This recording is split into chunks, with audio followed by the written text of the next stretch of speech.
Slavery in the American South. Terrorism is justified through perpetuating derogatory language towards the other, stripping the other of legal rights or protection, and using arbitrary moralism to create a fictitious image of the oppressor. A tactic found in both case studies used to terrorize the other includes physically excluding them from their societies. These frameworks and tactics will be further explained in this presentation. So the first historical event of oppression, we see slavery in the American South. It's the transatlantic slave trade that involved the displacement of 11 million Africans from 1500 to 1850. Mostly Southern and Caribbean colonies took these slaves and created a mass institution and economic model involving the trade of goods and the making and distributing of crops, tobacco, rice, sugar, cotton, and the dehumanization of Africans as they were slaves.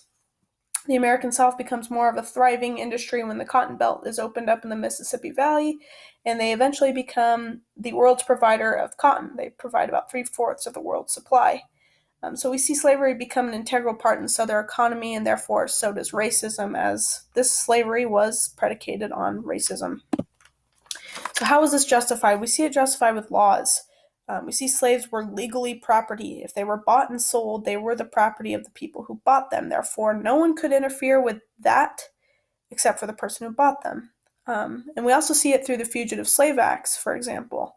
So slaves, when they were to run away, states were obligated to return them back. We also see the argument of states' rights and the Southern economy trying to argue this constitutional right to keep slavery an ongoing institution. And we also see that slaves could not obtain public education. They had no real voting rights. They truly had no real legal grounding, protection, or rights. And so again, we see it justified through arbitrary moralism and creating a fictitious image of the oppressor. So we see that this slavery was largely justified with the Bible. We see the largely Protestant population of the South using the Bible to justify it. So, the old story in the Old Testament story of God cursing Ham and his descendants.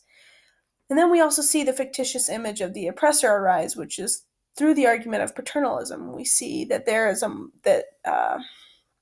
we see a depiction of the slave masters as these good fatherly figures providing this livelihood for these Africans who just couldn't do it themselves, and they need a little shove.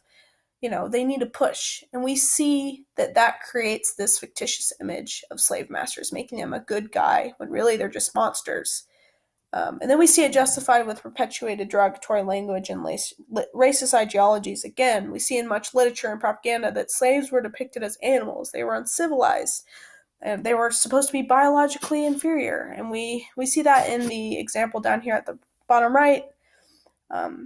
Quote, "We see around us in every direction evidences of the fact that Negro is naturally inferior to white." So we see that in the literature there of that derogatory language that was justifying this.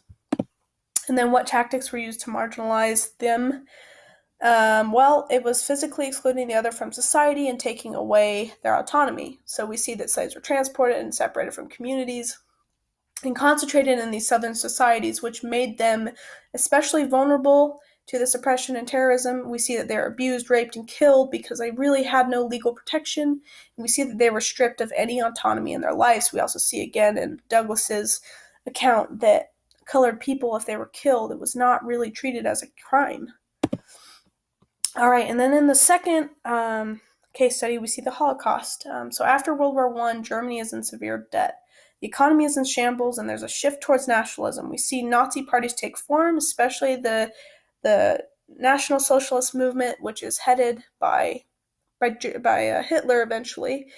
And he heavily gets into politics and rises to power through the democracy in Germany and becomes the Chancellor of Germany.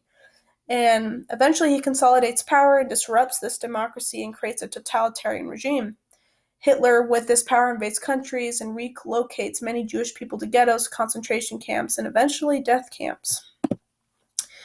So we once again ask, how is this justified? And we see these similar frameworks again. So we see the perpetual derogatory language and racist ideologies. We see propaganda campaigns. To our right, we'll look at the Jewish people being depicted as Satan or some sort of demon. And then we see also the Jew, the inciter of war, the prolonger of war. So we see through that language and racial ideology that Jews were really being depicted as the other and as the evil other. And then we also see it justified through laws again, the Enabling Act and the Nuremberg laws. The Enabling Act giving Hitler full authority to really oppress the Jewish people and to eventually slaughter many of them. And then we see the Nuremberg laws, which stripped the Jewish people of their citizenship and really made them the other based upon their race. And so we also see it justified through arbitrary moralism again and the fictitious image of the oppressor. We see to our right the Nationalist Socialism Party propaganda, essentially, where it says health, child protection, fighting poverty, aiding travelers, helping the community, essentially. We see that they were portraying themselves as these good people. And we also see that if Jews were depicted as this evil race, that it was sort of creating this righteous anger. And through the nationalist kind of ideology and a kind of arbitrary moralism, we see that if you were against Hitler, you were against Germany itself. So we begin to see that take hold there. And then we again see the same tactic, which is physically excluding the other from their societies and taking away their autonomy. We see the Jewish people being moved to ghettos and eventually concentration camps. We see Hitler ordering executions, and he spoke of the annihilation, and then the final solution comes into play, and 6 million Jews are killed in total. We see that below. We see children being enslaved. We see the map of the Jewish people being transported to death camps. We see in Wiesel's example the smell of burning flesh.